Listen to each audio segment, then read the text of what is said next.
జగన్ను అరెస్టు చేస్తే ఎమ్మెల్యేలు రాజీనామా చేయాల్సిందేనా? వైఎస్ఆర్సీపీ పక్కా ప్రణాళికతో రాజకీయాలు నడుపుతోంది.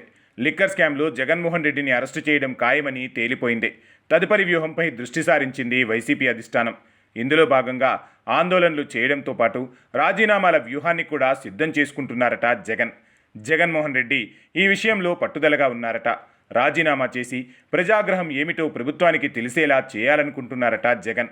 అందుకే ఎమ్మెల్యేలందరికీ రాజీనామాలకు సిద్ధంగా ఉండాలన్న సంకేతాలు తాడేపల్లి నుంచి పంపినట్లుగా చెబుతున్నారు. 5 సంవత్సరాల పాటు అద్భుతమైన పరిపాలన చేసిన జగన్మోహన్ రెడ్డిని అరెస్టు చేస్తే సానుభూతి ఉప్పొంగుతోందని అంచనా వేస్తున్నారట. ఆయన కోసం ప్రజలు రోడ్డెక్కి ఉద్యమిస్తారని వైసీపీ వ్యూహకర్తలు జగన్కు నమ్మబలుకుతున్నారట. ఆ అభిమానాన్ని ఓట్ల రూపంలో చూపించుకుంటే పూర్తిస్థాయిలో ఆంధ్రప్రదేశ్లో రాజకీయంగా సీన్ మారిపోతుందన్న అంచనాలు వేస్తున్నారట.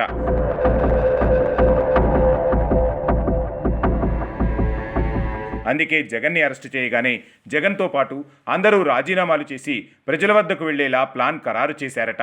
బెంగళూరులో ఉన్న, హైదరాబాదులో ఉన్న జగన్ ఉప ఎన్నికల కోసం ప్రణాళికలు రచించుకుంటున్నారట. అరెస్టు చేసిన వెంటనే ప్రణాళికాబద్ధంగా నిరసనలు తెలపాలని శ్రేణులకు ఆదేశాలు పంపుతున్నారట.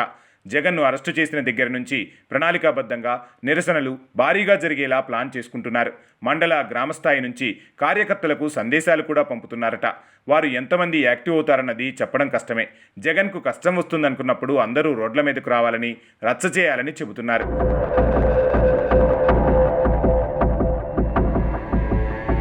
కానీ తమకు కష్టాలు వచ్చినప్పుడు ఎవరూ పట్టించుకోకపోవడం ఆ పార్టీ క్యాడర్ను స్లో చేస్తుంది.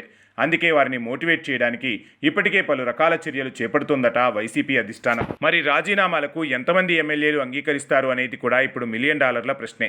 జగన్ మినహా 10 మంది ఎమ్మెల్యేలు ఉన్నారు. వారిలో పెద్దిరెడ్డి మినహా మిగతా అందరూ కొత్త వాళ్లే. మళ్లీ ఎన్నికలను ఎదుర్కోవడం అంటే వారికి ఏమాత్రం సాధ్యం కాని పనే. అదే సమయంలో వారికి రాజకీయాలపై కాస్త అవగాహన ఉంది. ప్రజా సమస్యల కోసం కాకుండా జగన్ కోసం రాజీనామా చేస్తే ఘోరమైన పరిస్థితులు వస్తాయని వారు భయపడుతున్నారట.